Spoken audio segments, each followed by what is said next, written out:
Buenos días, mi nombre es Mayra Fabiola Pérez Villegas y mi equipo está conformado por José Alfredo Morales, Diego Carballo, Iván Migueles, Cintia Tailí y Fátima Monroy. Hoy hablaremos sobre el ciclo celular, importancias, fases, consecuencias de sus errores, la diferencia que hay entre células que sufren diferenciación celular, el ciclo celular de las células cancerosas y el ciclo celular de las células madre. Celular y de duplicación de los organelos y estructuras citoplasmáticas. En esta fase, como en el resto de la interfase, se produce la transcripción y traducción. Es el periodo más variable del ciclo celular. No se produce síntesis de ADN. La célula tiene una intensiva actividad bioquímica, aumenta su tamaño y duplica sus enzimas, ribosomas, mitocondrias y otras moléculas y estructuras citoplasmáticas.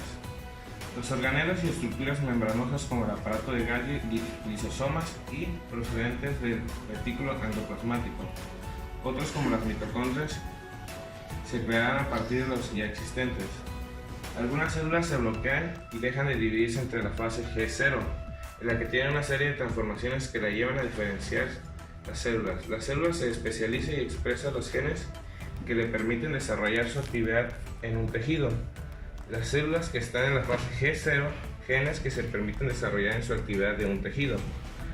Las células que están en un estado de reposo o quiescencia, en algunos casos como los neuronas y los glóbulos rojos, están tan especializados que han perdido su capacidad de división celular.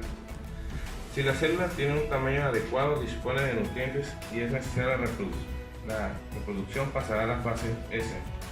Si escasean los nutrientes o producción inhibición por contacto, la célula no se divide y entrará a la fase S.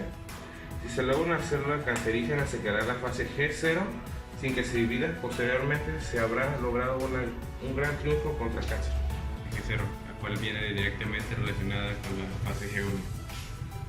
La fase G0 es un periodo de la célula en donde ésta permanece en un estado vegetativo. La fase G0 es vista como una etapa distinta y quieta que ocurre fuera del ciclo de la célula. Esta fase se relaciona con el estado postmitótico, porque está en una fase que no se divide fuera del ciclo de la célula. Algunos tipos de célula, cuando alcanzan la madurez, se hacen postmitóticas y realizan sus funciones principales para el resto de la vida del organismo. Es la fase S, en la cual se produce la replicación del ADN. Como resultado, cada cromosoma se duplica y queda formada por dos cromátidas idénticas.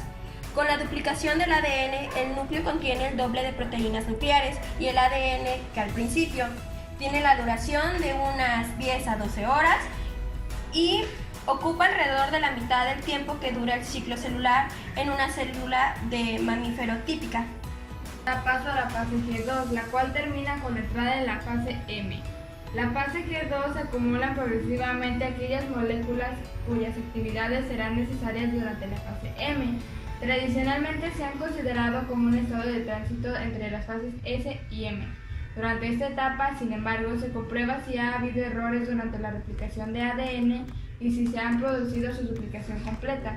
Si hay errores, la célula no entrará en fase M y el ciclo celular se detendrá hasta que los daños sean replicados o el ADN sea completamente copiado. De cualquier manera, el fin de la fase G2 está mediado por la quinasa dependiente de la ciclina tipo 1 y por la ciclina B1. La ciclina B1 se sintetiza durante la fase S tardía. Es este complejo más otras proteínas quinasas y fosfatasas en el que determina si la célula entrará en la fase M, es decir, es un punto de control para que el avance del ciclo celular siga. Fase M, que es la fase siguiente a la fase G2.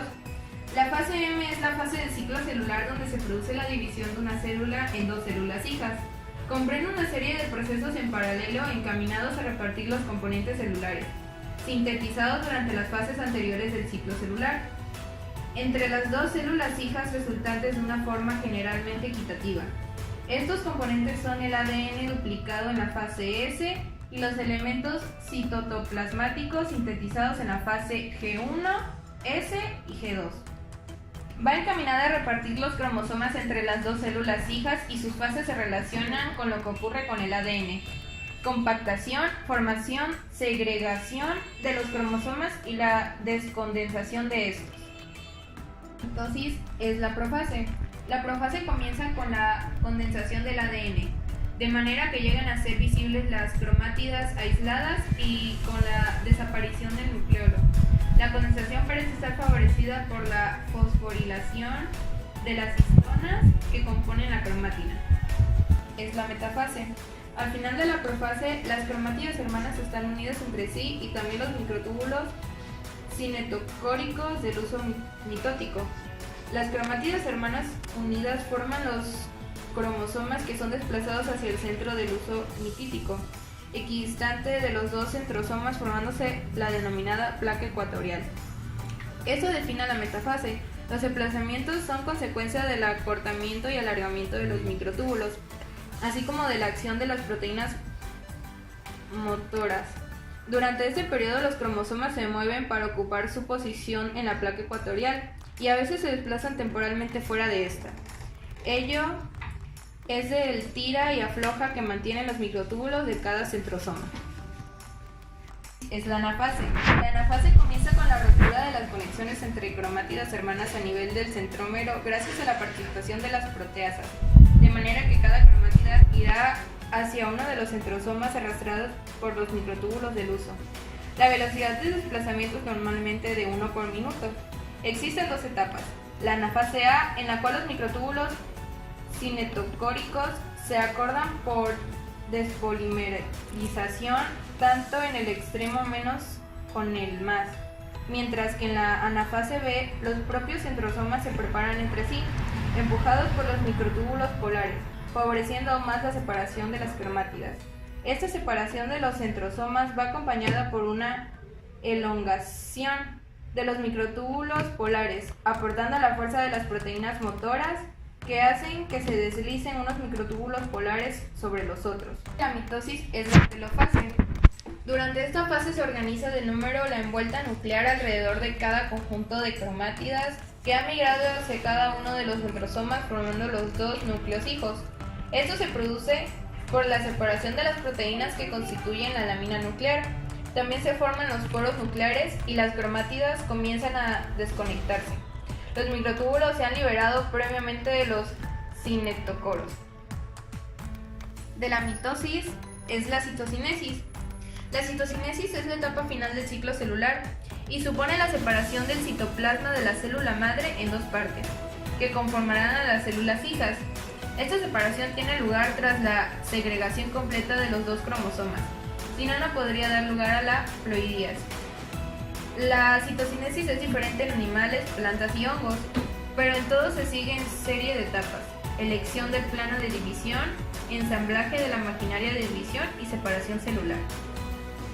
En el ciclo celular, una de las consecuencias pueden ser la duplicación, restricción y pérdida celular, conllevando la aparición de enfermedades y mutaciones, las cuales son retrasos mentales, microcefalia, epicanthus, labio leporino, hipertelorismo, y también producen enfermedades congénitas y estas desarrollan en el crecimiento.